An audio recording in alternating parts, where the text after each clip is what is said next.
próximo en Radio Isla 1320. Muy buenas tardes, bienvenidos, bienvenida a esta edición de hoy de Sobre la Mesa, martes 24 de junio, día de temblores o noche de temblores y día que no sabemos si hay paz o no hay paz allá en Mediano Oriente. ¿De qué voy a estar hablando y conversando con ustedes durante las próximas 2 horas? Precisamente temblor anoche de 5.7 al norte de Puerto Plata, República Dominicana. Se sintió en todo Puerto Rico. En la cuerda floja el cese al fuego entre Israel e Irán acordado ayer, pero a esta hora parecería que Donald Trump está logrando lo que quería. Exsecretaria del Departamento de Recursos Naturales y Ambiental, Anaí Rodríguez, testifica por 3 horas ante fiscales del Departamento de Justicia. Y qué coincidencia, Cámara aprueba ayer medida enviada por la gobernadora para legitimar las construcciones en La Parguera, incluyendo la de sus suegros. Gobernadora bien contenta con el nombramiento de Sayira Jordán Conde como presidenta de la UPR. Tomás Rivera Chat, luego de aprobar el presupuesto como lo quería la Junta de Control Fiscal, presenta resolución para exigir la salida de la Junta. Y si es martes de energía con Ramón Luis Nieves, y hoy hay primaria demócrata por la alcaldía de Nueva York, y en la cual van a utilizar el sistema de voto preferencial Rank Choice, algo que yo he propuesto y he defendido y que voy a aprovechar para explicarles en la tarde de hoy. Esos son los temas que voy a estar discutiendo con ustedes en esta edición de Sobre la Mesa, que comienza ahora.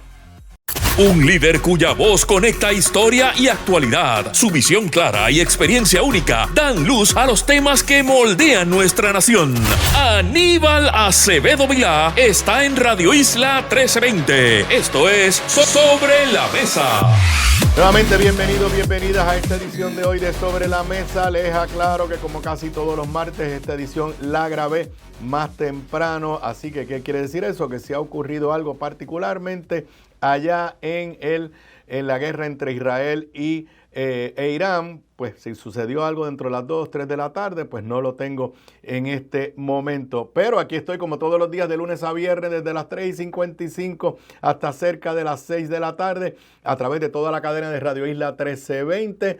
También nos puedes ver en vivo a través de radioisla.tv, de la aplicación móvil de Radio Isla. Si no has bajado la aplicación móvil, te invito a que lo hagas. Aquí tendrás la versión de audio y también la versión de vídeo. También nos puedes ver y escuchar en el canal de YouTube de esta emisora, en la página de Facebook de esta emisora, también en la página de Facebook de este servidor. Te recuerdo que esta edición de hoy y todas las ediciones de Sobre la Mesa se retransmiten, a las 10 de la noche por el canal 85 de Liberty Cable TV. Además, más tarde la vas a encontrar en todas las plataformas que permiten escuchar podcasts a través del internet, Spotify, Apple Podcast, Google Play, en cualquiera de ellas, y también en mi canal de YouTube. Muchos de ustedes me escuchan grabado, me ven en mi canal de YouTube.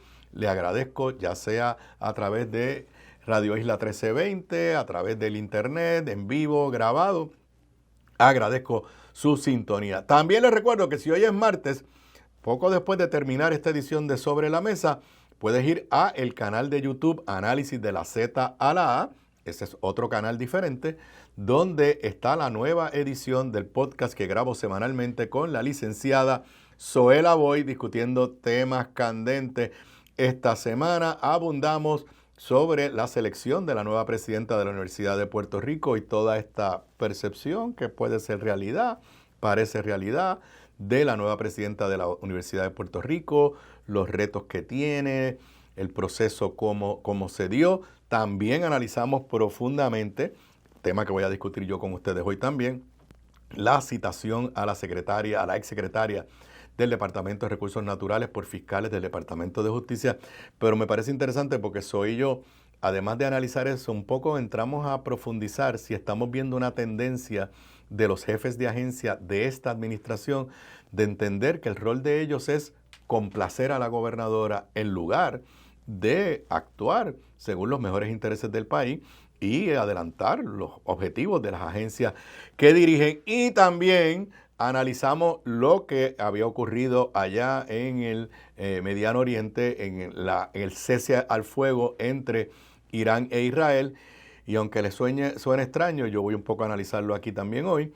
Pues hoy y yo nos hacemos la pregunta de si en 2, 3, 4, 5 días vamos a tener que estar dándole las gracias a Donald Trump porque logró detener la situación conflictiva allá entre Israel e Irán. Ese es otro canal, el canal de YouTube, Análisis de la Z a la A. Te invito a que lo busques hoy a las 7 de la noche y también te suscribas, te registres en ese canal de YouTube. Bueno, rapidito a los temas que quiero discutir con ustedes. Puerto Rico tembló anoche, 5.7 en la escala Richter, fue al norte de Puerto Plata, en República Dominicana. Se sintió en todo Puerto Rico. Yo le tengo que admitir, yo no sentí nada.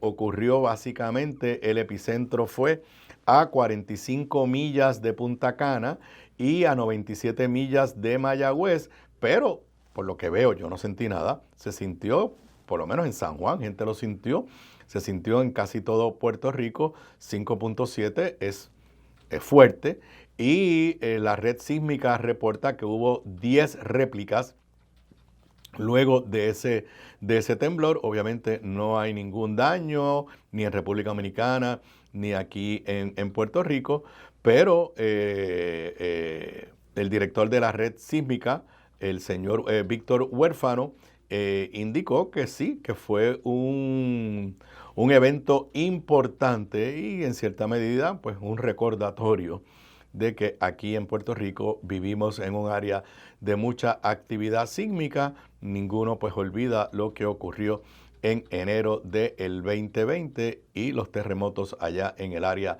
sur de Puerto Rico, municipios que todavía no se han recuperado y que de la misma forma que estamos esperando por la recuperación luego de los huracanes Irma y María allá en el sur, particularmente en áreas como Guánica, también están esperando por la recuperación tras los terremotos del 2020. Bueno, y al tema que está en la mente de todos nosotros desde la semana pasada, la situación entre Israel e Irán. Demasiado desarrollo en las pasadas 48 horas, particularmente desde el sábado hasta al momento que estoy grabando. Como les dije, grabé cerca del mediodía, así que el análisis que lo voy a hacer es con la última información que tenemos. Ustedes recordarán que ayer, hora nuestra de acá de Puerto Rico, ayer cerca en la mañana, hora nuestra, se reportaron unos ataques de Irán a una base de los Estados Unidos en Qatar.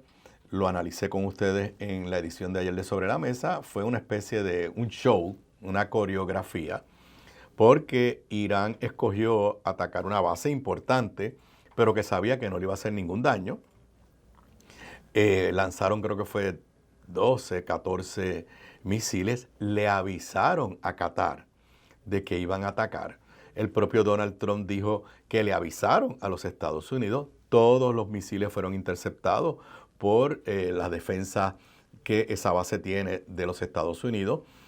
Uno de los misiles pues lo dejaron caer porque iba hacia un área que no iba a hacer ningún daño. Y rápido ayer la percepción fue de que eso fue un show de Irán para poder decirle a su gente que habían tomado represalias, pero que a la misma vez demostraba que Irán no estaba en la actitud de aumentar las tensiones, particularmente con Estados Unidos. Así me fui yo del programa ayer, cuando a las 6 de la tarde, o sea, saliendo del programa, Mr. Donald Trump, en esta nueva forma de hacer política internacional o política de todo tipo y correr un gobierno, puso en su plataforma de redes sociales un tweet ahí. Leerlo era bastante difícil, bastante confuso, pero básicamente estaba anunciando que había logrado un cese al fuego entre Israel e Irán y daba unos plazos de 12 horas. Es bastante difícil entenderlo lo que estaba diciendo. Todos tomamos eso por sorpresa y con mucho escepticismo. Las primeras horas ni Israel ni Irán confirmaban que sí, que había habido un acuerdo, Luego, más tarde, cuando ya yo me fui a acostar a dormir, luego de que los Piratas de Quebradillas, vi el juego, no llegué a ir a Quebradillas ayer, me rajé, pero vi el juego por YouTube. Me acosté a dormir luego del juego bajo la impresión de que sí, de que había habido un cese al fuego entre Irán e Israel. Cuando despertamos temprano en la mañana, pues resulta que durante la noche Israel estuvo bombardeando fuertemente a Irán, que inclusive el presidente, bueno, voy ya mismo a las reacciones de Trump, pero Trump describió eso como uno de los bombardeos más fuertes que ha habido en esta guerra. De hasta ayer eran 12 días, hoy estaríamos en el día número 13. Israel a su vez le echó la culpa o acusó a Irán de que también había violado el cese al fuego. Y esta mañana, y yo sé que está mucha gente criticando a Donald Trump por sus expresiones esta mañana, ¿saben qué? Vamos a ver cómo esto sale. Pero yo no lo estoy criticando. O sea, Donald Trump se levantó molesto. Y a quien más duro le dio fue a su aliado principal, a Israel. Se levantó molesto diciendo que los dos países estaban violando el acuerdo de cese al fuego, pero le dio una descarga bien dura a Israel. Y así lo ha reconocido la prensa internacional. Trump salió tempranito porque va camino a Europa precisamente a una reunión de la OTAN, en un momento de mucha tensión, e inclusive Donald Trump utilizó una palabra que no la podemos utilizar aquí, en el podcast con Zoe sí la utilizamos, pero básicamente dijo que estamos ante dos países que llevan años peleándose entre ellos y que ninguno de ellos sabe qué están haciendo. Es cierto, ver un presidente de los Estados Unidos usar la palabra con F es algo que no estamos acostumbrados. Pero yo no sé, yo por breves segundos he simpatizado con Donald Trump, porque estamos ante el gobierno de Irán. Es un gobierno teocrático, antidemocrático, homofóbico, antimujeres, todo lo negativo que uno puede imaginarse está allí. Sí, auspicia terrorismo internacional. O sea, no puede haber ninguna simpatía hacia el gobierno de Irán. Pero por otro lado, aunque uno tiene mucho respeto por el pueblo israelí, el gobierno de Netanyahu también es un gobierno de ultraderecha que lo que está haciendo en la franja de Gaza es un genocidio y que uno siente que tiene, o sea, es una pelea entre dos malos de la película. Entonces, todos tuvimos el temor, o tenemos todavía el temor, de que Estados Unidos meterse el sábado en la noche, hora nuestra, del lado de Israel, bombardeando esas facilidades nucleares de Irán, nos iba a acercar a una tercera guerra mundial y todavía hay mucha tensión. Pero da la sensación de que el efecto de lo que hizo Donald Trump, o que autorizó Donald Trump, y vamos a ser bien sinceros, todos los presidentes americanos, demócratas o republicanos, han dicho que quieren hacer lo mismo, pero ninguno lo había hecho. Y por lo menos en estas primeras 24, 48, 72 horas, da la sensación de que Donald Trump está logrando un cese al fuego. A esta hora, les recuerdo que grabé la edición de hoy, el titular del periódico el New York Times es "Shaky ceasefire takes hold under pressure from Donald Trump". Un tambaleante cese al fuego se mantiene bajo presión de Donald Trump. Donald Trump se montó en el Air Force One camino a Europa y llamó a Netanyahu y aparentemente le habló fuerte y le dijo que tenían que regresar unos aviones que habían salido a seguir bombardeando a Irán. Por lo menos él dice que sí. Y repito, en este momento la sensación es que el cese al fuego se está manteniendo a tal extremo que ahora Israel e Irán, los dos, están negando que hayan violado el cese al fuego. Si miramos, por ejemplo, le di el titular del periódico el New York Times, el periódico Washington Post, lo que destaca es lo que les dije, que Trump acusó a Israel. Y yo aplaudo. O sea, yo aplaudo cuando un presidente de los Estados Unidos tiene la valentía de decirle las cosas a Netanyahu que la mayoría de los presidentes de Estados Unidos no se atreven a decirle. El periódico El País de España tiene titulares similares. Dice, por ejemplo, El alto al fuego entre Israel e Irán, anunciado por Trump, entra en vigor. Así que yo no sé mañana, como dice una canción, pero por lo menos hoy, me cuesta trabajo decirlo, pero tengo la sensación de que la estrategia que siguió Donald Trump está dando resultados. Y si se logra un cese al fuego entre Irán e Israel, eso es buenas noticias para la humanidad. Para la humanidad. Como cuestión de hecho, los mercados están reaccionando positivamente. Wall Street está en alza, poquito, pero está en alza. El precio del petróleo siguió bajando durante el día de hoy porque los mercados internacionales están interpretando que lo que anunció Donald Trump ayer aparentemente va a dar resultado y desde esa perspectiva, repito, son buenas noticias. Por lo menos hoy yo me siento más tranquilo que lo que estaba ayer por la mañana. O sea, ayer por la mañana yo tenía la sensación de que podíamos estar cerca de una tercera guerra mundial. Hoy siento que parece ser que este conflicto entre Israel e Irán, hay otros conflictos por otros lados y uno no sabe por dónde esto va a disparar. Pero el hecho de que Irán, su reacción fuera tan blandengue, porque vamos a llamarlo así, que no ha habido otros ataques que se temían. Y repito, que las noticias dicen que fue con la intervención de Qatar. O sea, Qatar recibe el ataque de Irán, aunque obviamente el ataque era una base americana, pero es territorio de Qatar.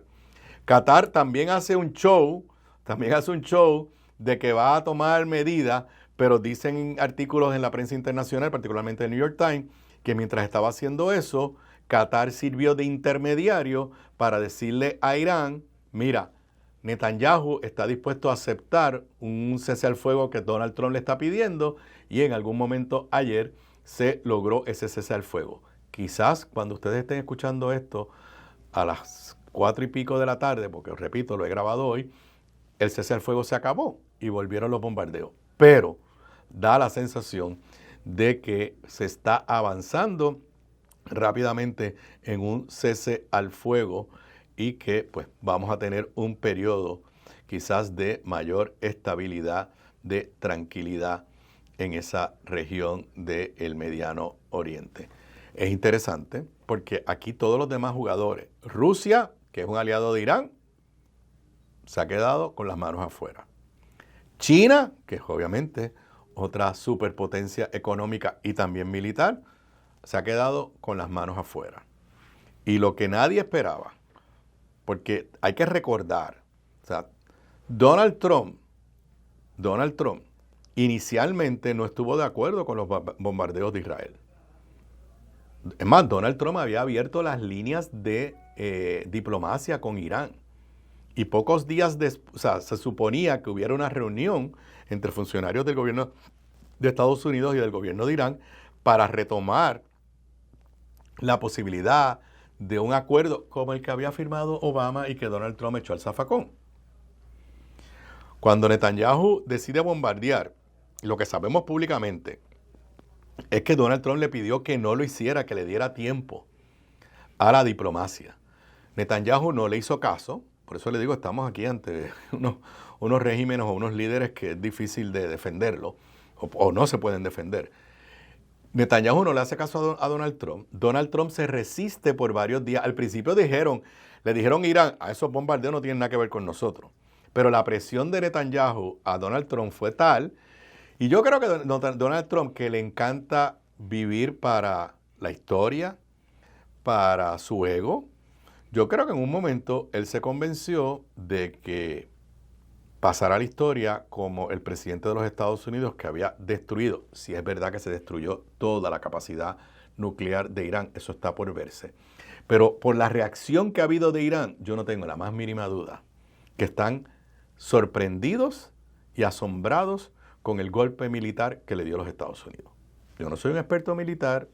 En esta estación vienen muchos y probablemente dirán que estoy diciendo disparate. Esta es mi percepción como casi un ciudadano común, leyendo la prensa internacional y viendo las reacciones a pocas horas. O sea, a menos de 24 horas de que Irán atacara la base militar de Qatar, ya Irán estaba en disposición de llegar a acuerdos de paz con Israel. De paz entre comillas, porque los odios están ahí. Lo que hace falta básicamente un entendido, un detente que le permita coexistir. Me parece muy positivo que en la medida que Donald Trump esté buscando un acuerdo y haya conseguido un acuerdo y esté insistiendo en defender ese acuerdo, la idea de regime change, de cambiar el gobierno de Irán, aparentemente ya no está sobre la mesa para Donald Trump. Yo detesto el régimen de Irán, pero decir que Estados Unidos se va a meter a tumbar gobiernos, como ha hecho históricamente en muchos lugares del mundo, es una receta al desastre. Así que si esto significa que no va a haber más bombardeos entre lado y lado, pues me parece que es un acto, quizás, vuelvo y repito, quizás mañana me arrepiento de lo que acabo de decir, o peor aún, quizás mañana les estaré diciendo que hay que aplaudir a Donald Trump. Y me cuesta trabajo decir eso. Pero Donald Trump, lo que ha hecho al bombardear estas facilidades, yo no estoy diciendo que estoy de acuerdo, pero lo que él ha hecho al bombardear estas facilidades nucleares es lo que de la boca para afuera todos los presidentes demócratas y republicanos, desde Bill Clinton para acá, y quizás desde el primer Bush para acá, habían estado diciendo que había que hacer. Nadie se atrevió a hacerlo por el temor a las consecuencias. Consecuencias que todavía tenemos temor. Pero la reacción inicial me da a mí la esperanza de que por lo menos a corto plazo se puede lograr una paz temporera. Y obviamente el efecto sobre nosotros, o sea, por ejemplo, si el barril de petróleo se estabiliza y comienza a bajar, todos los temores que teníamos ayer, anteayer, la semana pasada, del aumento en la gasolina, del aumento en el costo de energía eléctrica, van a quedar atrás. Todo aquello de que iban a detener el flujo por el estrecho de Hormuz también ha quedado atrás. Así que mucho, por ejemplo, la primera plana del periódico El Vocero advierten posible aumento en la inflación, pues todo eso era pensado en que el conflicto se iba a extender. Si efectivamente mañana miércoles podemos decir que el conflicto por ahora terminó, pues las consecuencias económicas, no estoy hablando de las consecuencias militares, las consecuencias económicas a las cuales le teníamos temor se van a disipar. Y lo tengo que decir, si Donald Trump esta jugada le sale bien, sus números en la opinión pública norteamericana se van a trepar por las nubes.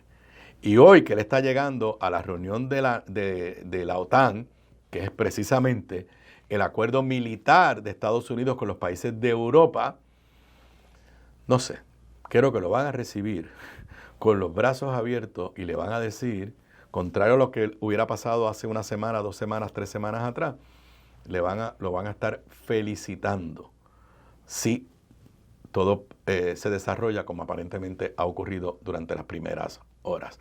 Nos vamos a una pausa. Cuando regresemos luego de la pausa, aterrizamos aquí en Puerto Rico y lo que trasciende de las 3 horas que la exsecretaria del Departamento de Recursos Naturales estuvo ayer con los fiscales del Departamento de Justicia. Regreso con eso y más luego de la pausa.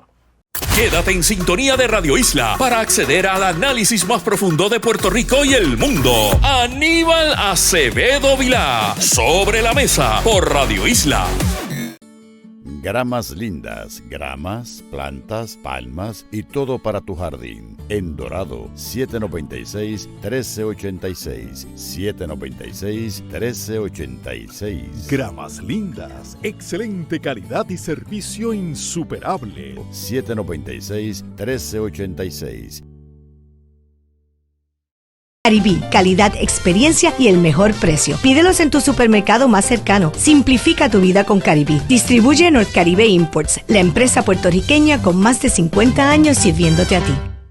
Bocados Divino, el lugar perfecto para almuerzo o cena. Menú internacional, especializados en los mejores guisos, cabrito al vino, rabo encendido y el mejor osobuco que puedes encontrar. Mariscos frescos del país, langosta de nuestras costas, amplia carta de vinos y jugos naturales, con la mejor localización, seguridad y amplio estacionamiento gratis. Bocados Divino, en el edificio del Colegio de Abogados en Miramar. Para reservaciones, llamar al 787-238-1530. Desde los salones legislativos hasta la cumbre del Poder Ejecutivo, Aníbal Acevedo Vilá está en Radio Isla 1320. Sigamos con más de Sobre la Mesa. Aquí de regreso a Sobre la Mesa, hoy martes 24 de junio del 2025. Bueno, ayer comenté esto, pero ya hoy tenemos más información. Ayer cuando estaba con ustedes todavía no había terminado la entrevista, entre comillas, de la exsecretaria del Departamento de Recursos Naturales, Anaís Rodríguez, ante el fiscales de la Unidad de Integridad Pública del Departamento de Justicia. Testificó por 3 horas. Y para mí, lo más importante de ese testimonio es lo que le dijo a la prensa y repitió hoy su abogado Leo Aldrich con Mili Méndez esta mañana aquí en Pegados en la Mañana. Vamos a empezar con lo que le dijo Leo Aldrich a Mili Méndez para entonces hacer un análisis de lo que yo entiendo que está sucediendo y lo que creo que puede suceder con esta investigación de cara al futuro. Escuchemos lo que dijo lo que le dijo Leo Aldrich a Mili Méndez.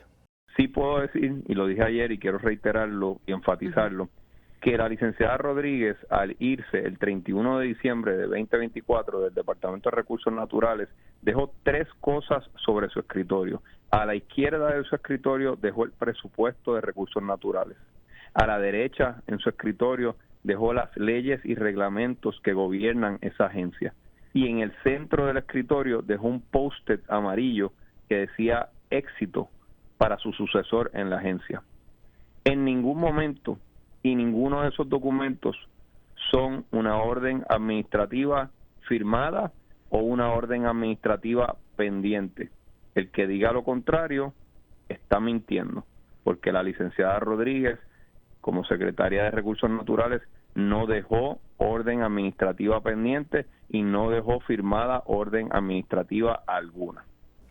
El que diga algo diferente está mintiendo. ¿Y quién dijo algo diferente? 2 personas. El actual secretario del Departamento de Recursos Naturales, Waldemar Quiles, y la gobernadora Jennifer González. Tenemos que retrotraernos a los primeros días de esta administración. O sea, esta administración, la gobernadora juró el 2 de enero y ya 2-3 días después estaba con la primera controversia y casi escándalo, que era precisamente la orden administrativa que firmó Waldemar Quiles el primer día que juró, cuando no llevaba ni 2 o 3 horas en el cargo, y lo que dijo públicamente, y apunten esto, yo creo que lo dijo en la Comisión de Nombramientos del Senado, que cuando él llegó, había en el escritorio esta orden administrativa que ya estaba preparada y que él simplemente la leyó y la firmó. Y la gobernadora que se metió en esta controversia y que sigue metida en esta controversia, para esa fecha, principios de enero, dijo exactamente lo mismo. Dijo más, dijo gracias a papá Dios que eso estaba allí, lo dejaron preparado. Así que cuando Leo Aldrich, con mucho cuidado, porque él dice que él no va a hablar de qué se trata la investigación, aunque todos sabemos de qué se trata la investigación. Cuando Leo Aldrich dice categóricamente que la secretaria, y lo recogen todos los periódicos, el titular del Nuevo Día, no dejó ninguna orden pendiente, pues básicamente está diciendo que la gobernadora y Waldemar Quiles, hijo, no están diciendo la verdad. Yo no entiendo qué es lo que quiere hacer el Departamento de Justicia y la secretaria de Justicia.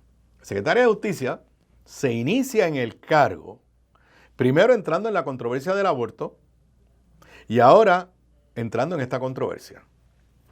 De ¿Ustedes tienen idea cuántas investigaciones importantes debe haber en el Departamento de Justicia? Importantes de verdad. Y que ella haya decidido que la que va a acelerar es esta, que aunque lo nieguen, tiene que ver con la caseta, como le llaman allá en La Parguera, de los suegros de la gobernadora. Porque han admitido, o sea, para defenderse dice, no, nosotros no estamos investigando para perseguir a nadie, pero lo que pasa es que Luis Javier Hernández, el senador, presentó una querella. Primero, él no presentó una querella, él presentó una petición que fue aprobada por el Senado en pleno para que el Departamento de Justicia dijera si la orden emitida por Waldemar Quiles era legal o no era legal. Pero de que era la orden, de La Parguera. Así que no hay duda que lo que están investigando es La Parguera. Si Anaís Rodríguez, la exsecretaria, no es tarjeta, objeto de la investigación desde el punto de vista criminal, ¿qué es lo que están investigando? Entonces, es inaudito que no hayan citado a Waldemar Quiles, que es el que la firmó. Indican que van a citar a otras personas, uno que no es funcionario público y otro que es funcionario público. No entendí bien si uno que era exfuncionario público. Los chicos de Puestos para la Mañana dijeron aquí, y yo simplemente estoy repitiendo, que ellos tienen información que van a citar a el juez o jueza, no sé si es hombre o mujer, administrativa, que estaba investigando la querella contra los suegros de la gobernadora. Digo paréntesis. Luego de que Waldemar Quiles firmó la orden administrativa, él medio se echó para atrás y dijo que la orden administrativa no estaba archivando el caso de los suegros. ¿Alguien puede preguntarle dónde está eso? Si quedó finalmente archivado o si está todavía vivo. Entonces, no citan a Waldemar Quiles. Pero ahora trasciende que para la semana que viene citaron al senador Luis Javier Hernández, a Javi. ¿Para qué rayos citan a Javi? Si Javi lo único que ha hecho es, descargando su responsabilidad como senador, el país se entera que se firmó una orden administrativa y él le presenta al Senado y el Senado aprueba por unanimidad una petición a la Secretaría de Justicia, en aquel momento Janet Parra, que diga si la orden administrativa cumple con la ley o no cumple con la ley. Eso es todo. Él no es testigo de nada. Y aquí me voy a poner el sombrero de profesor de Derecho. Si citan a Luis Javier Hernández para entonces preguntarle a él, ¿y por qué usted presentó esa resolución? ¿Y cuáles son sus motivaciones? Y mire, él no tiene que contestar nada de eso porque eso está protegido por lo que se llama inmunidad parlamentaria. Nadie puede interrogar a un legislador sobre qué lo motiva a presentar una pieza legislativa. Tampoco le pueden preguntar sobre los hechos porque Javi no sabe nada de los hechos. Así que aquí estamos ante una acción del Departamento de Justicia utilizando todo su aparato, la división de integridad pública, la que debe estar persiguiendo la verdadera corrupción. Y entonces uno se tiene que hacer la pregunta, ¿qué es lo que están buscando? Entonces, yo creo que aquí hay dos posibilidades. Digo, vamos a imaginar la percepción en este momento. Uno, que todo esto es para al final tirarle un toallazo a Waldemar Quiles y decir, hemos examinado, hemos preguntado, hemos leído y pues la realidad es que la orden administrativa cumple con la ley, bla, bla, bla, bla, bla, bla, y se acabó el evento. La segunda, que es la que me temo, es que traten de decir que aunque no fue Anaís Rodríguez, que alguien en el Departamento de Recursos Naturales actuó por motivaciones políticas para perseguir a los suegros de la gobernadora. Digo, la tercera opción es que digan que la orden administrativa es impropia, es ilegal y que Waldemar Quiles la firmó de forma irresponsable. Digo, si pasara eso nos sorprenderíamos todos. Ahora, políticamente, ¿qué es lo que quiere la gobernadora? Ya nadie se acordaba del escándalo de La Parguera. Y ahora, en todos los programas de radio, hoy, y de análisis político en televisión, ¿qué es lo que se está analizando? Esto, reviviendo nuevamente que había serios señalamientos y había evidencia, por lo menos visual, de que los suegros de la gobernadora construyeron ilegalmente allí, destruyeron mangle, reviviendo la pugna entre los pierluisistas y los de Jennifer, y reviviendo la orden administrativa que, según la gobernadora, gracias a papá Dios, apareció en el escritorio de Waldemar Quiles. ¿Alguien cree que eso le hace algún bien a la gobernadora en su imagen pública, en su gestión gubernamental? ¿Alguien cree que le hace algún bien a la secretaria de Justicia, que acaba de empezar, y que su primer acto afirmativo de investigación sea esta vaina? Difícil de entender. Yo creo que le hace un daño político terrible a la gobernadora, no solamente porque lo estamos discutiendo hoy, es porque la semana que viene va a ir Javi. Y cuando vaya Javi, ¿qué usted cree que va a hacer Javi cuando salga del Departamento de Justicia? Pues repetir todo lo que estamos discutiendo. Y entonces se tardarán 1 o 2 semanas más en rendir un informe. Y cuando rindan un informe estaremos discutiendo todo esto. Y entonces lo que proyecta, que es un poco lo que profundizamos en el podcast de análisis de la ZLA, que está disponible ahorita a las 7 de la noche, lo que proyecta es que aquí hay unos jefes de agencia que entienden que su rol es complacer a la gobernadora y que aquí es necesario de alguna forma validar las actuaciones de Waldemar Quiles relativos a la caseta de la familia del esposo de la gobernadora. Regreso con más de La Parguera luego de la pausa. Quédate en sintonía de Radio Isla para acceder al análisis más profundo de Puerto Rico y el mundo. Aníbal Acevedo Vilá, Sobre la Mesa, por Radio Isla. Desde los salones legislativos hasta la cumbre del Poder Ejecutivo, Aníbal Acevedo Vilá está en Radio Isla 1320. Sigamos con más de Sobre la Mesa. Aquí de regreso a Sobre la Mesa, hoy martes 24 de junio del 2025. Bueno, antes de irme a la pausa estaba hablando de la citación a la exsecretaria del Departamento de Recursos Naturales ayer al Departamento de Justicia y cómo a mí no me hace sentido todo esto y creo que le hace un daño terrible a la propia gobernadora. Bueno, pues, para ponerle la cherry al topping, pues miren qué coincidencia. Ayer la Cámara de Representantes, yo lo anticipé en mi programa, pero la Cámara de Representantes aprobó la medida que envió la gobernadora. ¿Para qué? Para legalizar las construcciones ilegales en La Parguera, aunque le llamen de otro nombre, es regularizar y les dan una concesión. Ahorita voy a hablar un poquito de los méritos. Pero, mire, aquí, este tema de La Parguera, que vuelvo y repito, parecía que había quedado en el olvido. Estamos discutiéndolo porque es otro error, esto es otro daño autoinfligido de la propia gobernadora. Primero, la gobernadora, cuando esta investigación empezó el año pasado, que no fue algo que Anaís Rodríguez mandó investigar porque le dio la gana. Es que presentaron una querella y está Eliezer Molina detrás de esto.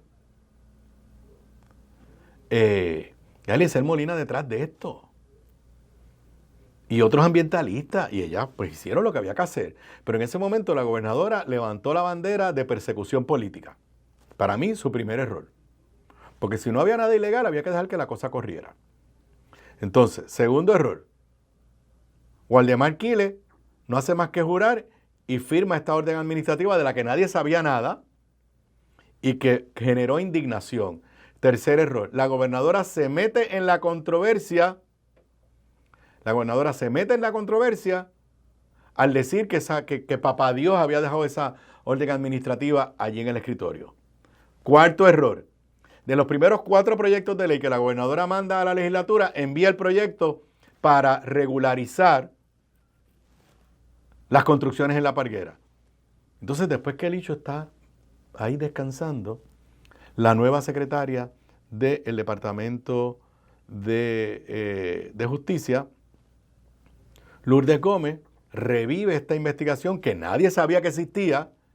Y entonces ayer la Cámara de Representantes, en votación partidista, con el voto a favor solamente de los PNP, aprobó la medida para regularizar, legitimar, como usted quiera, las construcciones en La Parguera. Leo la nota de Leisa Caro González en El Nuevo Día. En medio de las advertencias de las minorías legislativas de que la medida busca satisfacer unos intereses particulares, la delegación del PNP aprobó la medida presentada por la administración de Jennifer González. Lo mencioné ayer y lo repito porque para mí esto es bien, bien peligroso. La legislación que se presentó, de la forma que está redactada, da la sensación de que si usted tiene una de esas propiedades allí construidas ilegalmente en terrenos de dominio público. Mire, yo entiendo que pensar que se van a tumbar las casetas de La Parguera es irreal. Vamos a ser sinceros, es irreal. ¿Que hay que buscar una forma de regularizarlo? Claro que sí. Pero ¿por qué la líder detrás de esto tiene que ser la gobernadora cuando su familia inmediata se beneficia? ¿Por qué hacerlo en este momento? Da esa sensación de que es un gobierno para servirle a la gobernadora y no para servirle al país. Pero una cosa es que usted regularice lo que está allí. Sin embargo, se está interpretando que si usted consigue, si a usted le dan una de esas concesiones, usted tiene que pagar, usted demuestra que la caseta es suya, usted le paga al Departamento de Recursos Naturales una cantidad al año, y entonces usted tiene una concesión. Da la sensación que la puedes heredar. Y si la puedes heredar, pues ¿sabe lo que eso significa? Que la gobernadora está legislando para su esposo y sus hijos poder heredar. Totalmente innecesario, daño autoinfligido, que en la primera sesión legislativa de la gobernadora, esto sea lo que estemos discutiendo en este momento. No alivios contributivos, no medidas para detener la ola criminal, un asesinato horrible, de eso voy a comentar ahorita, que ocurrió ayer, sino que estamos discutiendo cómo se le resuelve. Primero, se archiva una querella contra los suegros de la gobernadora y peor aún, cómo le permitimos a los suegros de la gobernadora el uso y disfrute de esa propiedad y, repito, lo que he entendido, lo que he escuchado que se puede interpretar, cómo inclusive pueden heredar el uso y disfrute de esa propiedad en la zona marítimo terrestre y en bienes de dominio público. Y en otro tema, ayer lo hablamos a la saciedad, es parte de la discusión hoy en el podcast de análisis de la Z. Hay una percepción, y en la política percepción es realidad, hay una percepción de que la nueva presidenta de la Universidad de Puerto Rico, Sayira Jordán Conde, es la persona seleccionada por la gobernadora. La percepción es tan y tan fuerte que el presidente del Senado, que le declaró fuego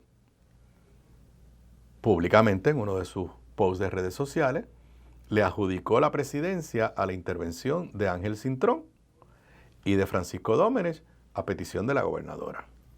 Además, lo discutimos ayer, la votación fue 8-6, ¿qué quiere decir eso? Que los dos votos decisivos fueron Francisco Dómenech y el secretario de Educación. Sin esos votos, Sayira Jordán no sería presidenta de la UPR. Bueno, pues si esa es la percepción, ¿por qué la gobernadora se tiene que meter y decir que está bien contenta? Leo aquí del Nuevo Día. La gobernadora Jennifer González expresó ayer sentirse bien contenta con la designación de Sayira Jordán como nueva presidenta. Y claro, y es verdad, y por el hecho de que sea una mujer la que asuma las riendas del principal centro docente de la isla. Cita textual: me siento bien contenta de que por primera vez la UPR tenga una presidenta mujer. Yo creo que eso habla de que se tiene que mover la universidad. Esto es una buena oportunidad para llegarle recursos a la universidad. Mire, ¿por qué simplemente no dijo, muy bien, es la selección de la Junta de Gobierno, le deseo éxito? Entonces, eso fue ayer. Hoy, leo ahora de Noticel, sigue hablando de lo mismo. Defiende elección de Sayira Jordán como presidenta de la UPR. La gobernadora defendió la elección de Sayira Jordan como presidenta ante críticas públicas surgidas tras su nombramiento, entre ellas la del presidente del Senado. Entonces, otra cita de la gobernadora. Creo que aquí siempre que hay una elección para la presidencia de la UPR, siempre ha habido controversia. Históricamente siempre las ha habido. Gobernadora, eso no es cierto. No siempre ha habido controversia. Sin embargo, tengo que decir que me siento bien contenta que por primera vez. ¿Sabes por qué la gobernadora se mete en la... O sea, por qué con sus expresiones valida la percepción pública de que ese es un nombramiento de dedo de la gobernadora? Si es el nombramiento de ella, chévere, pero no lo celebre. Eso lo que le hace más difícil a la nueva presidenta su labor. Porque si algo tiene que lograr la nueva presidenta pronto, es quitarse el San Benito de que ella está allí, no por sus méritos, sino que ella está allí porque fue la selección política de la gobernadora.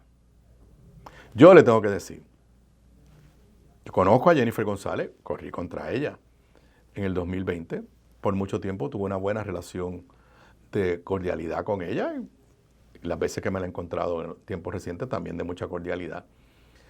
Jennifer González tiene un récord político intachable, pero yo no entiendo todos los errores estratégicos que está cometiendo. Uno tras otro. O sea, lo único que ella tenía que decir es, sobre la selección de la nueva presidenta de la Universidad de Puerto Rico, lo único que yo puedo hacer es desearle el mayor de los éxitos, y si en alguna forma necesita la colaboración del gobierno central, con mucho gusto. Las puertas de la fortaleza estarán abiertas, pero le deseamos el mayor de los éxitos y respetamos la autonomía universitaria. Estoy bien contenta, y bien contenta, es verdad que lo puso en el contexto, estoy bien contenta porque es la primera mujer, pero el titular es bien contenta con elección de Sayira Jordan Conde, validando, como les he dicho, la percepción, que yo creo que es la verdad. O sea, aquí hay un caso donde la percepción, a mi entender, coincide con la realidad. Sayira Jordan Conde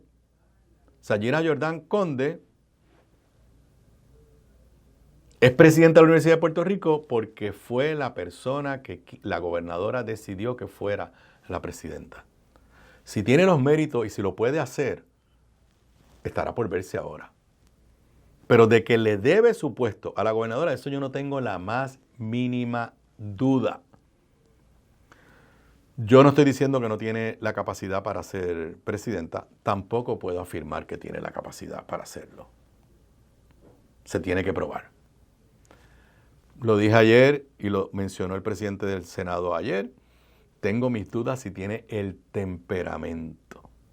La Sayira Jordan Conde, que vimos una vez o varias veces en Jugando Pelota Dura, sacándole el violín a la gente que la criticaba o la gente que criticaba algo, esa no es la imagen de alguien que deba presidir el principal centro universitario del país, ni demuestra que tiene el juego de piernas, como dice, o el temple para la presidencia. Pero ojalá y le vaya bien, tiene un reto grande, y repito, mientras más la felicite y la abrace la gobernadora, más difícil le hace su gestión pública. Regreso luego de la pausa. Bueno, a ver si Ramón Luis está por ahí. Quédate en sintonía de Radio Isla para acceder al análisis más profundo de Puerto Rico y el mundo. Aníbal Acevedo Vilá, Sobre la Mesa, por Radio Isla. Desde los salones legislativos hasta la cumbre del Poder Ejecutivo, Aníbal Acevedo Vilá está en Radio Isla 1320. Sigamos con más de Sobre la Mesa. Aquí de regreso a Sobre la Mesa, y si es martes, ya sabemos que es martes de energía con Ramón Luis Nieves. Saludos, Ramón Luis. Hola, Aníbal, saludos a ti y a la gente que nos está escuchando y viendo. Muy agradecido siempre estar aquí contigo. Y, por cierto, te debo, te lo anuncio a ti, a la gente, y a Armando Valdés, Voy a traer una canción tema para el segmento de energía. Pues claro que sí. Así que vamos, si tú la pruebas, claro que sí, va a haber ahí un poquito de música. Y que no hay ningún problema de copyright porque la vas a escribir tú. La escribo yo, así que está bien. Bueno, tú no voy a cantar por lo menos. Sí, tú y yo llevamos varios martes explicando todos estos procesos que se van a dar de la revisión de la tarifa básica. Y creo que fue ayer o anteayer, el periódico El Nuevo Día le puso primera plana de que venía la revisión de la tarifa básica, y Johnny Méndez contestó diciendo, pues por favor, pospongan la revisión de la tarifa básica. Está curioso porque no dijo no suban la tarifa básica, sino simplemente patea la lata y utilizó de excusa, que no es una excusa no es loca, ¿no? Loca, de vamos a esperar que se acabe la negociación o como sea lo que pase con la deuda, la quiebra de la Autoridad de Energía Eléctrica. ¿Cómo tú ves todos estos últimos desarrollos, ese planteamiento de Johnny Méndez? Y nada, todo lo último que está pasando en este tema energético, que todas las semanas trae cosas calientes. Bueno, Aníbal, esa nota me llamó la atención mucho, que salió en Metro, donde tanto el presidente de la Cámara, Johnny Méndez, como el representante Víctor Párez, que preside la Comisión de gobierno, y que en el PNP en la Cámara es quien realmente desde el 2017 más ha atendido estos temas energéticos por parte del PNP. Y básicamente ante las noticias que se han publicado y que tú y yo hemos discutido de que se plantea un aumento a la tarifa, o una revisión, aumento a la tarifa base. Que formalmente el proceso empieza la semana que viene. El 3 de julio arranca el proceso. Arranca. Y oye, mañana se supone que la autoridad, mañana 25, es que la autoridad tiene que ponerse para su número. Y poner su propuesta. Y decir cuánto que necesita de presupuesto. Exacto. Así que esto es importante, como habíamos hablado en el programa anterior, Aníbal, cuando usted, toda la gente que tiene, por ejemplo, placas solares, como ahora tú, ¿verdad? Tú pagas el acuerdo que tú tuviste con la compañía solar para la energía que tú consumes mensualmente, y que se fija en una cantidad en particular, y le pagas 4 pesos a Luma, ¿verdad? Y ahí están esos 4 pesos, esa tarifa base.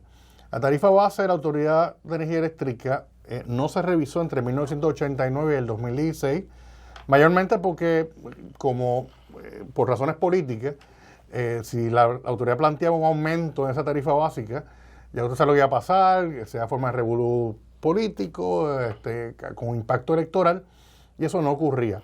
Y Aníbal, toda compañía eléctrica depende de su tarifa básica para costear su operación. Es una realidad, ¿verdad? Sus costos operacionales. Como la autoridad no pudo por razones políticas revisar su tarifa básica cuando tenía que hacerlo, lo que hizo la autoridad por muchos años fue coger prestado. Y por eso que como coger prestado era algo invisible para el público, invisible para la legislatura, que no se involucraba en esto, pues ahí fue que la autoridad es una de las causas de la quiebra de 9,000 millones de pesos de la Autoridad Eléctrica. Es una realidad. Así que cuando se creó la reforma energética del 2014, se dijo, mira, la autoridad va a tener que eventualmente revisar cada cierto tiempo su tarifa básica para estar seguros de que cuentan con la cantidad necesaria de dinero para operar. Y la primera revisión fue en agosto del 2016.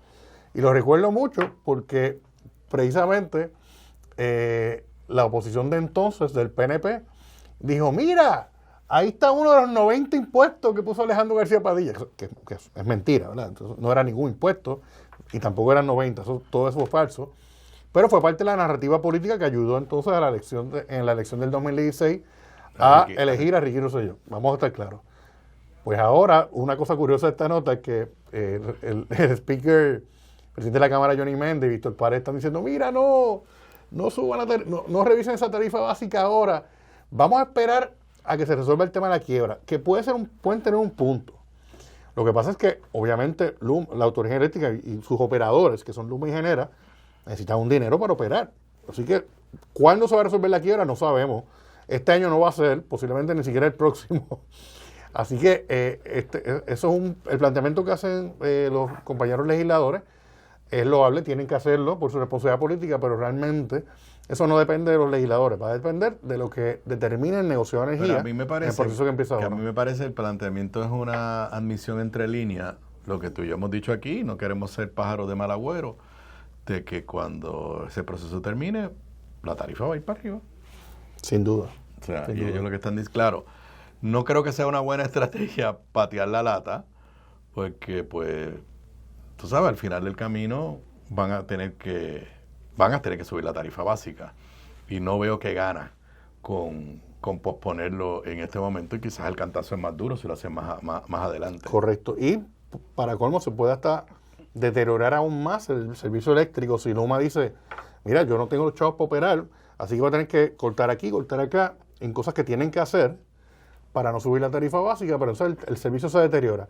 Que fue lo que pasaba también antes, en otros momentos históricos aquí en Puerto Rico, porque por tratar de ahorrarse unos pesos, post la quiebra, y estoy pensando en los tiempos de Erizadonas, pues nos afectamos en momentos como el huracán María, ¿verdad? Así que eso es un tema que escucharán, ¿verdad? Representantes, quizás la gobernadora, expresarse sobre este tema de la tarifa básica, diciéndole, yo le exijo al negocio de energía, que no, cosas así, que no haga esto, pero se creó el negocio de energía es un ente independiente que teóricamente no le responde a los políticos, y eso se hizo de esa manera para precisamente evitar futuras quiebras de los operadores eléctricos en Puerto Rico. Ok, la nota de Metro tiene otra sección que es como si fueran dos notas en una. Negociado de energía aprueba programa piloto para reducir apagones mediante generadores de respaldo. What the hell is that? Aníbal, yo creo que eso es una... me llamó la atención, de hecho, que esa nota de Metro, que de hecho, ¿quién la escribe? Vamos a ponerle, darle crédito. No, ellos dicen, dice que es una combinación de Cyber News y Metro, así que no tenemos periodistas como tal. Bueno, pues creo que es una buena nota porque, aunque es un tema totalmente distinto y no relacionado al tema de la tarifa básica, sí es un programa importante. Ese programa que es un programa que se llama el programa de reducción de carga de emergencia. Es un programa que se ha aprobado por el negociado de energía, básicamente para las entidades como empresas manufactureras y otras así de gran escala, ¿verdad? Que son clientes grandes de energía, que consumen mucha energía eléctrica.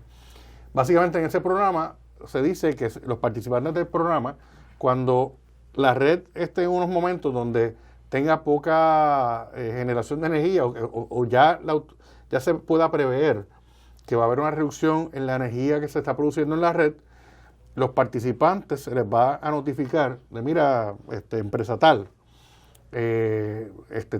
esto va a ocurrir, así que durante el tiempo que dure esta emergencia en la generación de energía, tú vas a depender de la energía que venga de tus generadores como tal. O sea, son compañías que tienen generadores privados de resguardo. Y, por lo tanto, en ese momento usan los generadores privados y no usan la energía de la red. Y por esa energía que usan de sus generadores privados, Luma les va a pagar. O sea, es un programa compensado. Y eso ayuda porque, Aníbal, mucha gente piensa que el sistema eléctrico de Puerto Rico es una sola cosa, es la energía que venga de la red. Pues ahora es mucho más diverso. Hay muchas empresas que tienen sus propios generadores privados. Algunas han tenido proyectos energéticos, Aníbal. Pienso, por ejemplo, no voy a decir el nombre de la empresa, pero una empresa que fabrica ron en Puerto Rico, hace como 1 o 2 años, anunciaron un proyecto tremendo, muy grande, de energía en su empresa, donde básicamente iban a utilizar la red eléctrica de Puerto Rico como resguardo, como backup en buen castellano, ¿verdad? O sea que haciéndolo distinto. Tienes la energía, por ejemplo, que tú produces en tu casa con los paneles solares y que 170,000 abonados en Puerto Rico están utilizando la energía solar de sus techos.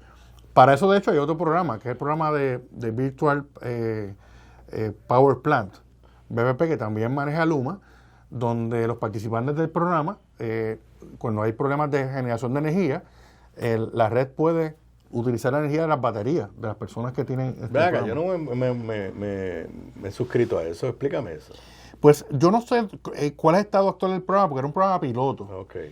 Pero yo creo que el concepto es, tanto en ese programa de BPP, de Virtual Power Plant, como este programa con las empresas manufactureras, etcétera, es identificar el sistema eléctrico de Puerto Rico como que, mira, vamos a utilizar la energía venga donde venga, y obviamente si es energía que tú produciste con los paneles Y las baterías que tú estás porque financiando, ahora mismo, yo te la pago. Por eso, porque ahora mismo la energía solar que yo produzco, que yo no uso, ellos se la vendo a Luma. Correcto, y te compensan con la medición neta. Ajá. Y al final del año, si les vendí más de lo que les compré por la noche, pues me pagan algo. Exacto. ¿Qué es lo diferente de esto? Que cogen de la batería. En la Virtual Power, en el programa de BPP de plantas virtuales, básicamente consideran que toda esa energía que está en los techos y que está en las almacenada en las baterías es otro recurso energético que la red puede llamar. Entonces, cuando en el BPP, estoy hablando en la parte residencial, cuando usan la energía de tu batería, pues Luma te paga. O sea, y de hecho, y algo similar, pues es este programa que estamos hablando de las compañías manufactureras que dice, mira, por este momento no uses la energía de la red, usa la que tú estás generando en tus generadores, la que tú estás almacenando allí y generando, y yo te pago. O sea que son programas interesantes para atender la situación crítica de generación de energía en Puerto Rico y de problemas en la red, utilizando recursos privados, sea de la gente en rooftop solar o de las empresas en este nuevo programa. Costo efectivo, dice, a cambio de reducir su carga y utilizar generadores propios, recibirán un pago mensual de $6 por kilovatio comprometido y 0.25 centavos por kilovatio hora reducido efectivamente según lo propuesto por Luma. Exacto. ¿Te hace sentido eso económicamente? Pues mira, Aníbal, eso lo vamos a ver en los próximos meses, porque el programa, que lo entiendo que es un programa piloto también. Sí. Ahí entonces el regulador va a ver si va a haber muchos participantes del programa, a ver qué apetito hay para que las empresas pues puedan colaborar con el país, básicamente, de una manera costo efectiva para ellos. Así que si no hay participantes del programa de aquí a octubre, pues ya veremos, pero si varias empresas se van uniendo y animando y entienden que les tiene sentido ese tipo de compensación, pues así lo harán. Creo que son programas innovadores y puedo mencionar algo. Yo sé que tenemos 1000 críticas con respecto a Luma. Yo soy el primero en hacerla. Pero ciertamente Luma ha llevado a cabo ciertos programas de modernización de la red, del uso de energía en Puerto Rico, el tema del net metering y todo, que quizá la autoridad no hubiera hecho con tanto apetito como lo ha estado haciendo Luma. Hay que darle su crédito también. Antes de pasar al otro tema que querías que discutiéramos, pasó la semana pasada, ya la Junta de la Autoridad aprobó el contrato de la generación de emergencia, pero no hemos escuchado nada ni de negociado ni de la Junta de Control Fiscal. Que yo sepa, no se han aprobado tampoco. Así que estamos ya en julio casi. Estamos en julio y ellos dijeron 60 días para que empiece a generar no los 800 megawatts. Dijeron que empiece a generar, pues entonces julio, agosto, pues estamos hablando que en el mejor escenario empiezan a prender alguna de esas turbinas o lo que sea que van a traer en septiembre. Bueno, lo cierto es que por lo menos la proyección que había de que esa generación temporera iba a ayudarnos con la crisis que comenzaba en junio, pues ya no ocurrió, pues ya junio se fue. Pero por otra parte, como hemos discutido también en los pasados meses, Genera ha logrado prender... Se han ido reparando, exacto, muchas unidades que estaban fuera de servicio en distintas plantas de la autoridad eléctrica, allegándonos así megavatios de energía que no teníamos. Así que las reparaciones que se han hecho a las plantas de autoridad eléctrica en los pasados meses han ayudado a que no hayan, por lo menos hasta ahora, toquemos madera, la cantidad de apagones brutales que se esperaban. Ahora, sí, dicho eso, tan pronto se comiencen a operar los recursos que está aportando la compañía de generación temporal de energía, eso es energía que va a hacer falta como quiera.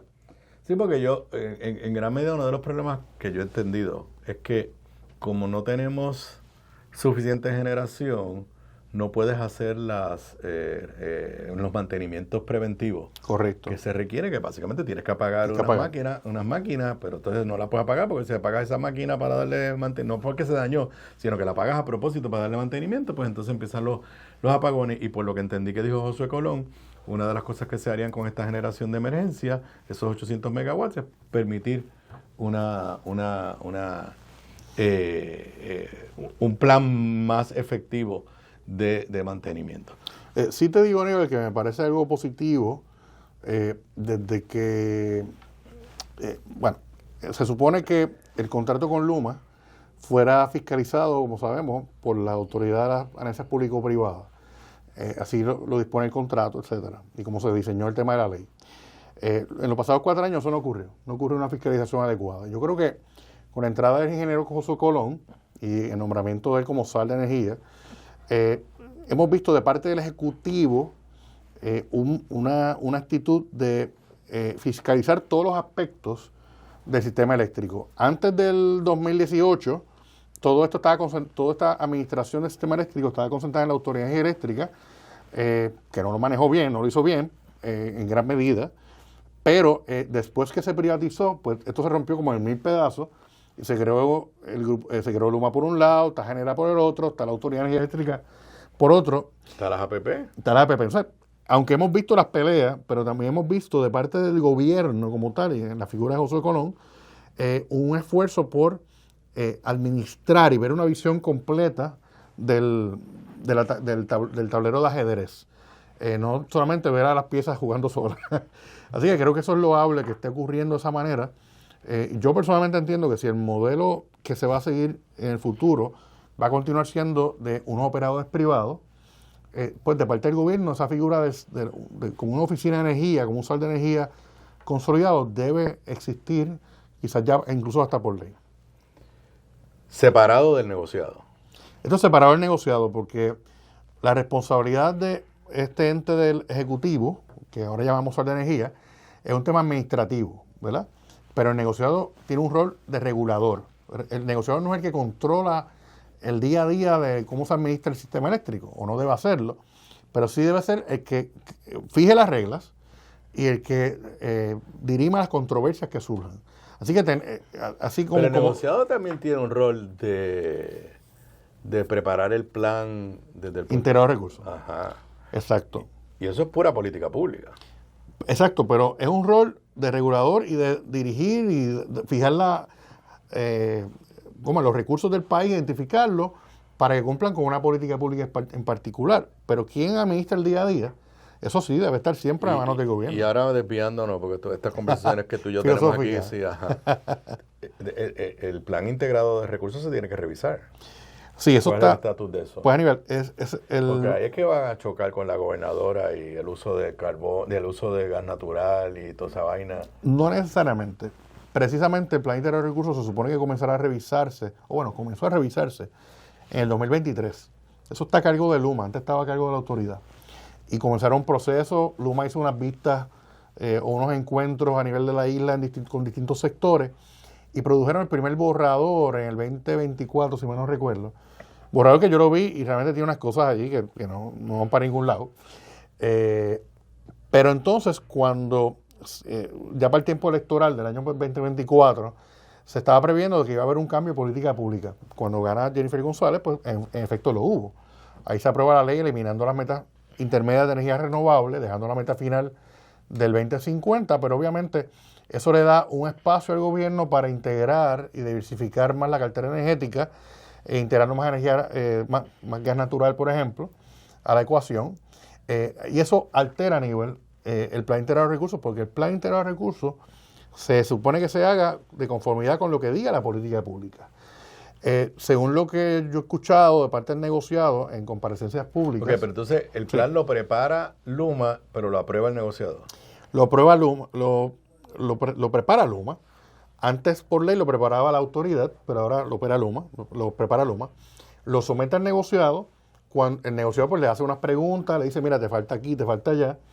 Cuando el negociado en su día declara que el plan integrado de recursos está completado su presentación, ahí abre un proceso regulatorio, entonces interventores pueden opinar sobre este plan y discutirlo en vistas. ¿Y en qué estatus está eso que sepamos? Según lo que escuché de uno de los comisionados del negociado, como se ha retrasado tanto, ellos prevén que quizás para noviembre, entiendo yo, para finales de este año se presente esa propuesta de Luma. Así que el año 2026 pues, va a ser crítico para la evaluación del plan integrado de recursos, ya con las enmiendas realizadas en ley que diversifican, o sea, que cambia la postura de esto va a ser de integración de renovables full blast. Vamos a integrar renovables porque tenemos una meta final, pero vamos también a fortalecer la cartera energética y meter más gas natural, básicamente.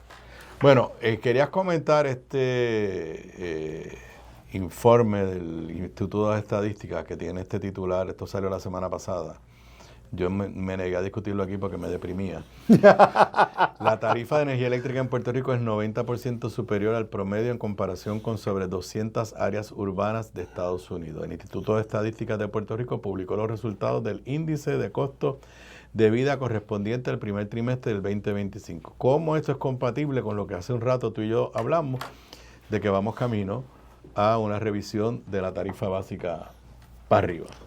Pues Aníbal, o sea, ¿cuál es el problema que nosotros tenemos de tan altos costos de producción de energía? Pues precisamente, creo que es bueno que discutamos esta noticia, porque obviamente el titular es deprimente, sí, ¿verdad? Dice, pero somos los más caros de más que 200 jurisdicciones.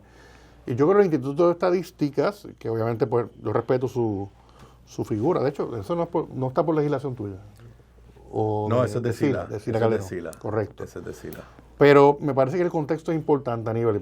Quizás como este foro, este espacio también lo tenemos como para educar y filosofar también y nerdear sobre el tema energético, pero es importante saber esto. Muchas veces uno escucha en la discusión pública este mismo argumento. Puerto Rico es la jurisdicción más cara de energía en todo Estados Unidos. Yo aprendí hace mucho tiempo, Aníbal, y eso es importante que lo tengamos en consideración, que tú no puedes comparar chinas con botellas en el tema de las tarifas del costo energético en Puerto Rico. El concepto, Aníbal, es que en todo el mundo es más caro generar energía en una isla que en un continente. Hawái es carísimo. Así que, exacto, ahí voy. Y de hecho no es una isla porque seamos el 100 por 35 en el Caribe. Eso no es solamente por esa parte geográfica que es una realidad nuestra. Es porque somos también una isla energética. ¿Y qué es una isla energética? Es una jurisdicción que no está interconectada con nadie. En Estados Unidos, básicamente todos los estados de la Unión, menos Texas, que son rebeldes en todo, pues prácticamente todas las compañías eléctricas de todos los estados están interconectadas incluso con otros estados. Y hay una diversidad de cómo se genera energía en cada estado. Hay estados que tienen gas natural, carbón, nuclear. O sea, hay distintas maneras de generar energía y también tienen unos acuerdos regionales que permiten tú llamar y comprar la energía más barata en ciertos momentos. Puerto Rico no tiene esa realidad. Puerto Rico es una isla, no está conectado con nadie hasta que ¿verdad? Hasta el proyecto que está sobre la mesa del cable desde la República Dominicana. Pero salvo ese proyecto, en la red actual no estamos conectados. Así que tenemos que comparar cuál es el costo de energía de Puerto Rico con otras jurisdicciones bajo la bandera americana que sean islas. Y aquí tú mencionas a Hawái. Tienes a las Islas Vírgenes, que históricamente las Islas Vírgenes, cuando aquí se ha pagado 26 chavos el kilovatio hora, ellos están pagando 40. Ahora mismo están pagando 40. Tengo que chequear ahora el número, pero usualmente ese es la distancia, ¿verdad? En los costos de energía. Así que, de hecho, a veces tú comparas y Puerto Rico muchas veces termina siendo la jurisdicción que es una isla dentro de Estados Unidos donde pagamos más barata la energía. Y eso puede resultar chocante, pero a lo que voy es que no podemos comparar ese tipo de China con botellas. Alguna gente dice, pero es que mi tía vive en tal estado y paga tanto por la energía y tiene el aire prendido todo el día. Pero esa es la razón, que la manera cómo se genera energía en una isla afecta el precio. ¿Qué quiere decir? ¿Que vamos a resignarnos a pagar la luz cara? Pues tampoco, eso no es así. Hay que buscar todas las estrategias para abaratar los costos de la luz. Puerto Rico también tiene unas circunstancias distintas, Aníbal, porque tenemos una autoridad quebrada, ¿verdad? Y que, como discutimos ahorita, bien probablemente cuando acabe la quiebra, vamos a pagar por 35 años unos chavitos para pagar esa deuda que nos dejó la autoridad eléctrica. Así son unos factores que tenemos que tomar en consideración. Que la gran interrogante en este momento es que la Junta de Control Fiscal no ha dicho de dónde es que dice que se va a pagar. Ha dicho que no quiere que se pague de la factura, pero no nos ha dicho de dónde es que la vamos a pagar. Es un reto porque precisamente eso que estamos hablando, que es la postura de la Junta de Control Fiscal. La Junta de Control Fiscal ha dicho, ha cambiado de postura, pero la postura más reciente es, mira, los puertorriqueños no pueden pagar por la deuda de la factura, porque haría la luz demasiado cara. No va a pagar de la factura, pero lo va a pagar de otro lado. Ahora, hay que identificar una fuente de fondos del gobierno. Ajá. ¿Qué quiere decir eso? Impuestos. La vamos a pagar nosotros. Eso es un impuesto que yo pienso que podría ser un impuesto como el que puso Fortunio en la ley 7, de hecho. Sí, por las propiedades, que duró como unos años, y de ahí levantar el dinero que se fije de la deuda. Eso es una posibilidad. Bueno, pues con eso se nos terminó el tiempo, así que tú y yo nos volvemos a ver el próximo martes. Y tengo la promesa, no de político, ya no soy político, pero de acabar una canción para esta sección. Muy bien. Yo regreso con más luego de la pausa. Quédate en sintonía de Radio Isla para acceder al análisis más profundo de Puerto Rico y el mundo. Aníbal Acevedo Vilá, Sobre la Mesa, por Radio Isla. Desde los salones legislativos hasta la cumbre del Poder Ejecutivo, Aníbal Acevedo Vilá está en Radio Isla 1320. Sigamos con más de Sobre la Mesa.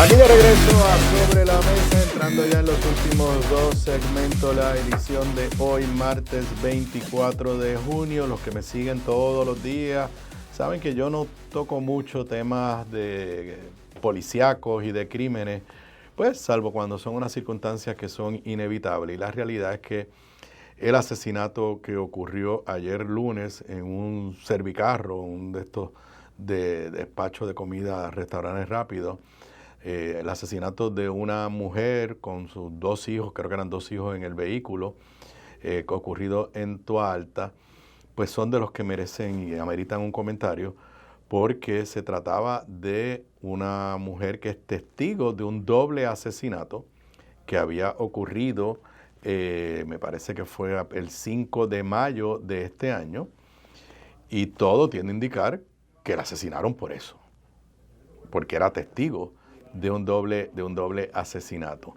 Hoy la secretaria de Justicia, y estos son los asuntos que sí la secretaria de Justicia debe estar atendiendo, la secretaria de Justicia, Lourdes Gómez, explica y dice que se le ofreció protección a la mujer y que ella la rechazó.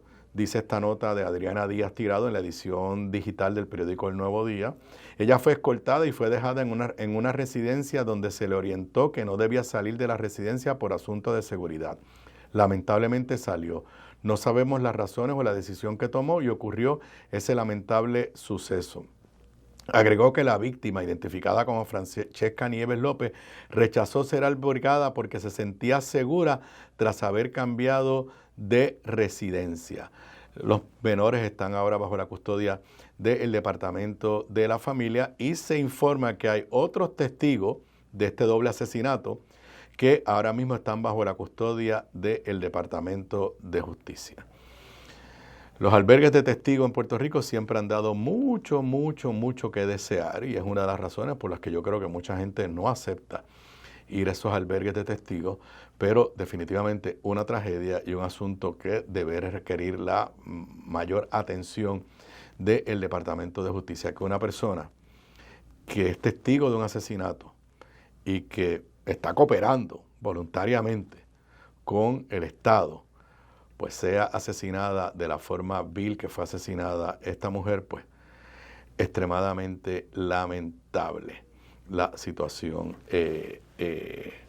por la que pasó esta mujer. Bueno, ayer el Senado de Puerto Rico aprobó el presupuesto y las notas de prensa dicen que aprobó el presupuesto con las enmiendas que le pidió la Junta de Control Fiscal. Ayer abundé un poco sobre si el presupuesto es bueno, si el presupuesto no es bueno, eso pues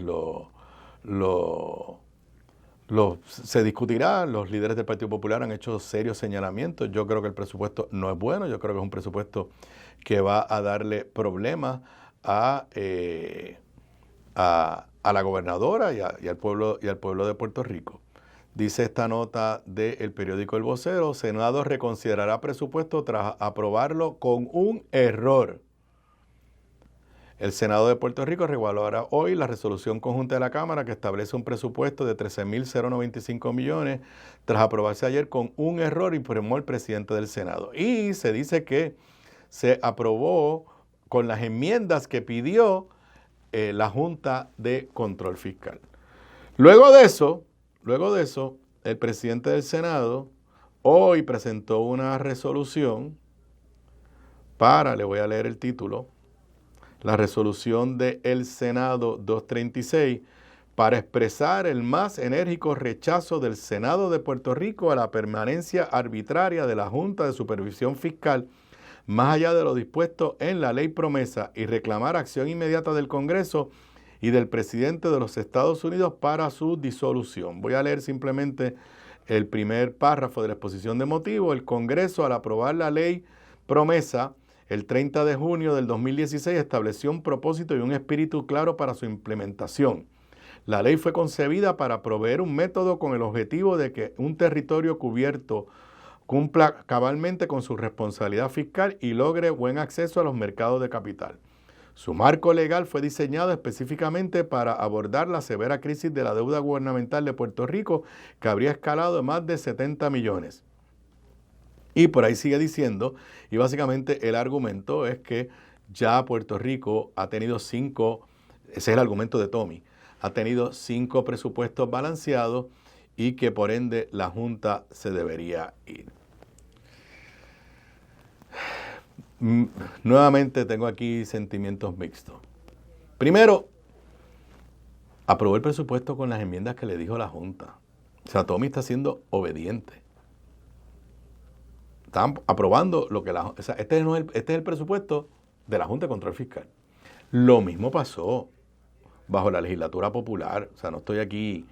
Lo mismo pasó con Tatito y José Luis Dalmau, que al final del camino pues se aprueba el presupuesto que le da la gana a la Junta de Control Fiscal. Pero no es que Tommy se le enfrentó en una batalla por el presupuesto. Tommy aceptó y accedió a todo lo que la Junta decidiera sobre presupuesto. Esa es la verdad. Pero dicho eso, hay que reconocerle que hace falta unas expresiones contundentes. Es más, yo le diría al presidente del Senado, no haga una resolución del Senado, haga una resolución concurrente y que la apruebe la Cámara de Representantes también. Y que sea la expresión de la Asamblea Legislativa. Ahora, dicho eso, Tommy, ¿qué tú has hecho en Washington? O sea, Tomás Rivera Chat ha ido a Washington o va a ir a Washington con una estrategia bien pensada para exigirle al Congreso que de alguna forma le ordene a la Junta que llegó el momento de irse. Porque el problema, lo hemos señalado anteriormente, es que de la forma que se escribió promesa, quien decide cuándo llega el momento de irse es la propia Junta. Eso es lo primero. Si Tommy va a ir a Washington, segundo, Tommy es republicano. Jennifer es republicana. Johnny Méndez es republicano. Con quien tienen que ellos ir a hablar es con los congresistas republicanos, que son los principales defensores de la Junta de Control Fiscal. Aquí está la contradicción clara. El liderato del gobierno de Puerto Rico en este momento es todo republicano. Más allá de que los republicanos no quieren saber de la estadidad y el liderato político de Puerto Rico, PNP, republicano, no explica por qué siguen siendo republicanos. En este tema, los principales defensores de la permanencia de la Junta son los republicanos. Y yo quisiera saber que más allá de que aprueben esto, vuelvo y repito, me parece bien. Es hora de que los organismos electos por el pueblo de Puerto Rico comiencen a expresarse de que ya, lo comenté ayer, mire, ya salimos de la quiebra del gobierno central. Digo, por lo menos se llegó a un acuerdo con los bonistas. De Cofina. Todas las demás corporaciones públicas están con sus planes fiscales. Es verdad que a la UPI la han dejado sin dinero, pero no tiene problemas en términos de pagar sus deudas. La única que falta es la de la Autoridad de Energía Eléctrica. Es la única que falta. Pues sí, llegó el momento de decirle a la Junta, te vas en X momento. Pero eso requiere de un cabildeo serio ante el Congreso de los Estados Unidos. Más allá de que simple y sencillamente presentar una resolución que se va a aprobar y ¿saben qué? Debe aprobarse unánimemente. Yo exhorto a los líderes, a los legisladores del Partido Popular que le voten a favor. Digo, no sé, no he leído el lenguaje completo, probablemente le puso ahí 20 cosas de la colonia y toda esa vaina. Pero el principio de que haya una expresión unánime de la Asamblea Legislativa de Puerto Rico reclamando la salida de la Junta de Control Fiscal, yo lo aplaudo, es hora. Ahora, más allá de una expresión, esto requiere un esfuerzo coordinado. Que los cabilderos del gobierno de Puerto Rico se pongan para su número a trabajar para esto. Y repito, que los republicanos del PNP llegue el momento que le exijan al liderato republicano del Congreso que actúe. Porque yo los puedo ver, van a venir aquí los republicanos de allá, van a pedir que le levanten chavo. Como buenos corderitos, la gobernadora y el liderato del PNP les levanta el dinero y ni les van a dar la estadidad, ni le van a ofrecer la estadidad, ni tampoco van a adelantar la salida de la Junta de Control Fiscal.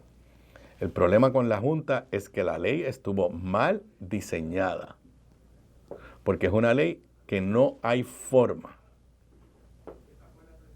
de revocar las determinaciones, es más, casi no hay forma ni de revisar las determinaciones de la Junta de Control Fiscal, y en la medida que la Junta tenga el poder de quedarse forever and ever, tristemente esa va a ser la tendencia hasta que de verdad se genere una voluntad firme del pueblo puertorriqueño, de los poderes políticos puertorriqueños, y hagamos un esfuerzo concertado en la capital federal. Regreso luego de la pausa. Quédate en sintonía de Radio Isla para acceder al análisis más profundo de Puerto Rico y el mundo. Aníbal Acevedo Vilá, Sobre la Mesa, por Radio Isla. Desde los salones legislativos hasta la cumbre del Poder Ejecutivo, Aníbal Acevedo Vilá está en Radio Isla 1320. Sigamos con más de Sobre la Mesa. Aquí de regreso a Sobre la Mesa, ya en el último segmento de esta edición de hoy, martes 24 de junio. Bueno, hoy hay primarias, sí, señoras y señores, hay primarias en la ciudad de Nueva York, y pues ustedes saben, aparte de que es, me entiendo yo, la ciudad más importante del mundo, miles y miles de hermanos puertorriqueños viven en la ciudad de Nueva York, aunque yo creo que hay más gente ya viviendo en el área de Orlando desde el punto de vista de poder político, organización política. Creo que ninguna región compara al área de Nueva York. No hay ningún puertorriqueño aspirando a la alcaldía de la ciudad de Nueva York, como ha ocurrido en otros tiempos. Sin embargo, pues hay la atención y hay jugadores puertorriqueños participando y dando endoso. Primero voy a hablarle un poco de los candidatos y después voy a hablarle de lo que quiero dedicarle tiempo, que es la metodología, lo que se va a utilizar. Yo creo que hay como 8 candidatos, yo no recuerdo bien cuántos candidatos hay, pero básicamente hay 2 candidatos principales. El exgobernador Andrew Cuomo y me parece que es, miembro de la legislatura municipal, el asambleísta municipal, Zohran Mamdani. Ok, Cuomo fue gobernador en la época de la pandemia, se proyectaba como una de las figuras que mayor contraste hacía con Donald Trump en aquel momento que Donald Trump era presidente, pero luego cayó en desgracia por alegaciones de comportamiento impropio con mujeres de su equipo, acercamientos de índole sexual impropio, y tuvo que renunciar, en desgracia. Yo creo que renunció en el 2020 o en el 2021, ya yo no recuerdo. Y luego de varios años de estar fuera de la palestra pública, decidió y estableció su estrategia y está aspirando a la alcaldía de la ciudad de Nueva York. El alcalde de Nueva York, el alcalde actual, fue electo demócrata, pero fue acusado por corrupción, y este es el caso, hay que refrescarlo, fue acusado por corrupción bajo el gobierno de Biden. Cuando Donald Trump gana, el alcalde, entre comillas demócrata, se convierte en un aliado de Donald Trump en los temas de inmigración, y el Departamento de Justicia de Donald Trump le archivó todos los casos. en lo que para mí es escandaloso. Y entonces el alcalde incumbente va a correr como independiente en las elecciones de noviembre de este año. Pero hoy hay primaria. Entonces Andrew Cuomo se perfilaba como el candidato favorito. Ha estado adelante en prácticamente todas las encuestas. Tiene más dinero, levantó mucho más dinero.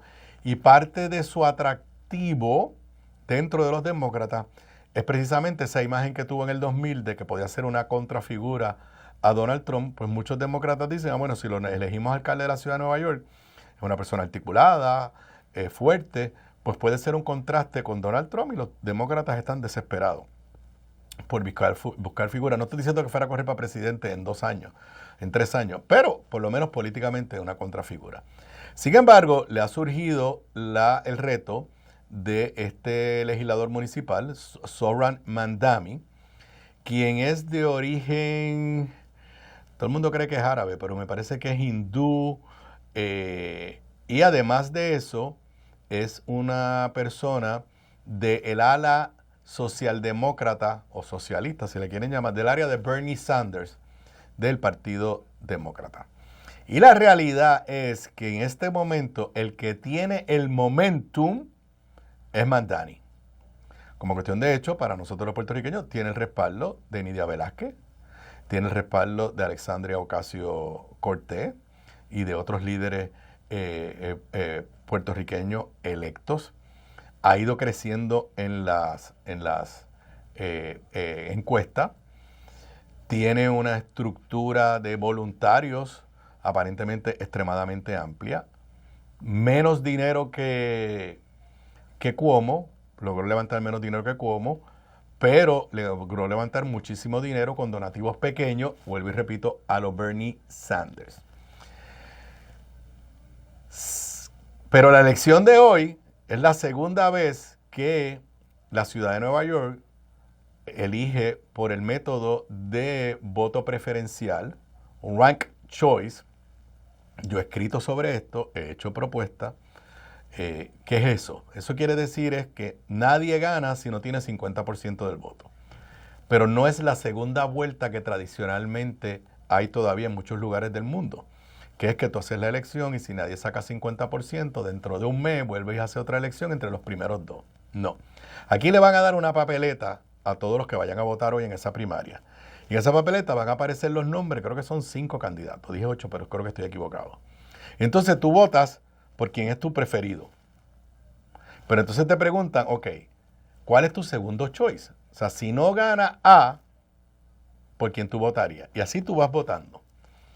Se cuentan los votos esta noche por quién es el primer voto de todo el mundo.